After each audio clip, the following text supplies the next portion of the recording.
Todd Lindley, Western Washington University class of 1983, is your commencement speaker. Mr. Lindley is the owner of Lindley Financial Services in Montesano, a business he founded soon after graduating from Western with a degree in business administration. He specializes in comprehensive financial planning and oversees more than $100 million in client-invested assets. During 3 decades in business, Mr. Lindley has received many accolades, including the Pacific Region Financial Planner of the Year, and is a consistent Chairman's Council qualifier in their nationwide top honors program. But what you'll find on his office walls aren't certificates from his professional accomplishments, but photos and plaques telling the story of his 20 years as a youth soccer coach.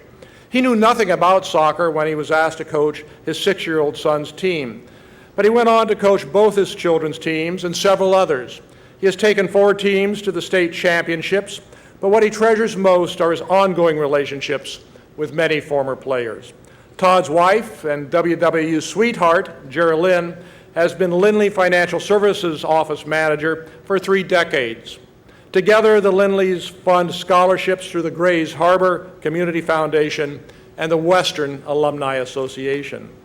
Todd also serves on the Finance Committee of the Alumni Association Board of Directors and is a virtual mentor in the leadership classes at Western. Today, Todd will share some life lessons he has learned, including the importance of sharing one's resources and talents with the community. Among the graduates today is his daughter Marissa, a sociology major and a member of that 2006 U14 State Championship girls soccer team.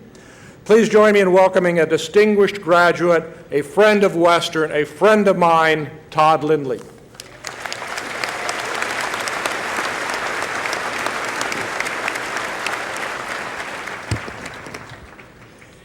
Well, thank you, President Shepard, for that nice introduction. But I have to say, back when I was a student here, I never thought the president would ever know my name. Of course, had he known it back then, it probably wouldn't have been a good thing. And to the graduates, wow, you guys made it. And I'm honored to be able to share this milestone with you today. But couldn't you guys have graduated in winter quarter instead? It's really hot inside these things. And to the families and friends who made the trip and to roast along with us, it matters that you're here more than you know. Since I was the first in my family to attend college, I really had no preconceived ideas on what to expect when I got here. But my professors and fellow students opened my eyes and mind in a way that prepared me for life, just as I know it did for you. We parents here can now bookend our first memory of Western with our last. Our first memory was dropping you off at your dorm, seeing you all nervous and excited and not sure what's going to happen next. And we parents were nervous and excited for you, but trying really hard not to cry as we pulled away from the dorm's curb. And now we see you as confident, well-educated young adults about to receive your diplomas. We see you transformed. So don't be embarrassed by those tears and all the photos your parents want to take today. You've earned them, and they love you. I'm honored here to stand today, not just as a proud alumnus, but also as a proud parent. As you know, my daughter Marissa is part of this graduating class. And since I have the microphone, what kind of dad would I be if I did embarrass her just a little? So Marissa, wherever you are, would you be so kind as to stand up and give a wave to everybody here? Ah, there she is right over there.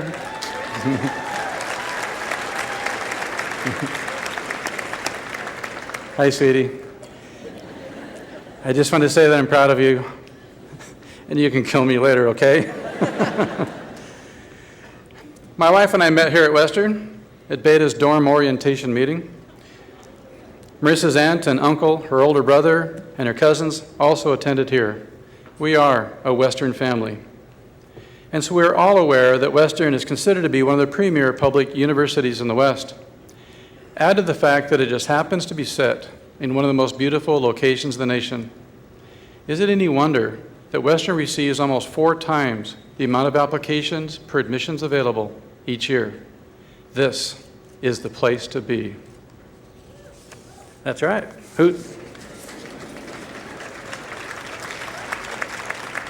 So graduates, you accomplished your first educational milestone, just getting accepted into this great university. While you were here, you had to adapt to Western's culture and become disciplined students, which meant prioritizing tasks and managing the many, shall we say, social distractions that come along with college life. And that was no mean feat. Statistics show that only half of each freshman class make it to graduation. Half. That makes this day even more special as we watch you receive your hard-earned diplomas. So what now, you ask? I know you're looking for lessons on how to succeed in the big, bad world, but I have good news for you. You're ready. You've got this. Your time at Western has sharpened your critical thinking skills, broadened your view of the world, and has given you a solid foundation to enter the next phase of your life. So when they asked me to speak today, I began to ponder what my message could be. So I thought back to a time when we'd share stories around the dinner table, and invariably I'd turn my stories and what I saw as opportunities for life lessons. And I can see my daughter's eyes rolling from here. Let's just say that back then, my life lessons weren't always appreciated, which might explain why the kids didn't linger around the table long enough for seconds.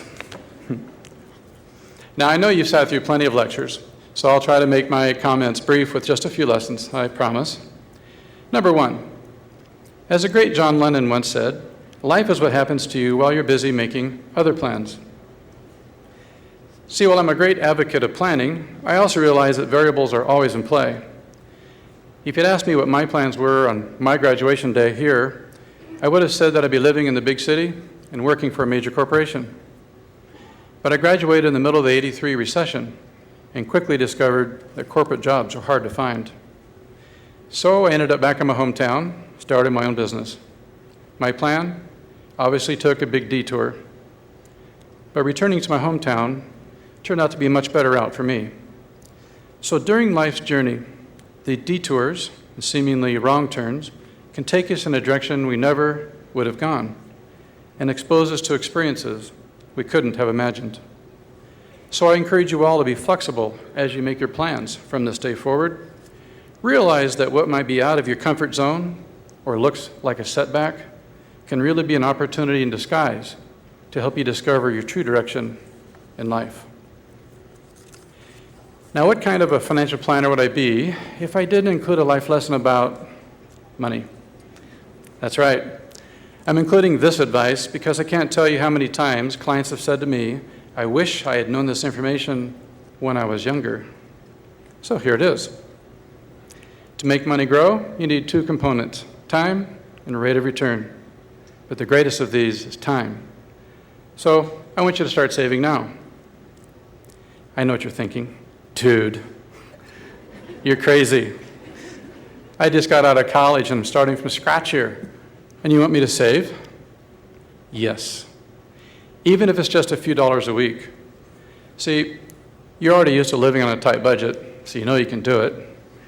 And while no one expects you to continue eating top ramen forever, putting a bit of your paycheck away each month before you spend the rest of it will foster the habits necessary for you to build the nest egg of your future. I'll give you an example. My wife and I were married just 4 months after I graduated. So when I wanted to start a college savings account for our kids, she thought I was crazy too. Well, maybe it was due to the fact that we didn't have any kids at the time. But let me tell you, she thinks I'm a genius now. I started with a small amount, saved aside each month for 23 years before our firstborn went to college here at Western. And the savings ended up putting 2 kids through college debt-free. So graduates, you have the most time of anyone in the room. So tap into its power and reap its financial benefits. Last lesson. Right now, you're chomping at the bit to get out of here and take the world by storm. You got your education, you're full of potential, and now it's time to get yours.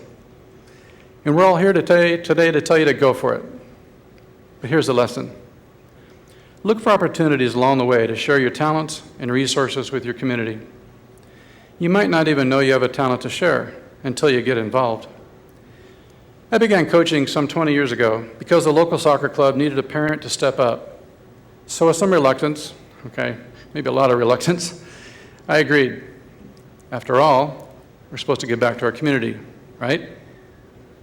But what I wasn't anticipating was how much my own life would be enriched in return, because the relationships made and the memories created have blessed my life beyond expectation. So when the opportunity comes your way, please don't be too quick to tell yourself, I'm too busy, time's just not right. Because truthfully, it seems like it never is. And while some view giving back as a sacrifice, my experience has taught me that if done with heart, it'll be more rewarding than you can imagine. Arthur Ashe said it best, from what we get, we can make a living. What we give, however, makes a life. On that note, I'll wrap up my lessons for the day, and I know you're all anxious to get those diplomas, start celebrating your outstanding achievements. As an alumni board member, I encourage you all to use the Alumni Association to network and to stay involved with the Western community. Congratulations, graduates. Best of luck, and God bless.